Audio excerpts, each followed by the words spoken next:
Okay, Assalamualaikum guys. So, selamat Hari Raya. Selamat Hari Raya semua.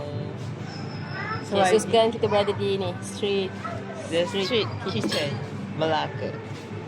Okay, so hari ni baru dapat spend masa together untuk discuss tentang business kita yang berlangsung selama 2 bulan Yes, 2 bulan berperang. Bisnes apa? Kena ceritakan bisnes apa tu? Sebelum puasa lagi kita memang dah cuba prepare macam mana kita berperang dengan semprit dan popiah. Popiah, yes. Popiah Gukei. Macam mana kita struggle Struggle, marketing, design, So promotion. dapat kita minta kita punya pengarah dulu kita punya CEO share sikit. So Alhamdulillah lah, selama 2 tahun struggle, berperang juga. So Alhamdulillah, syukur sangat sebab hari ni bisnes pun ada kemajuan.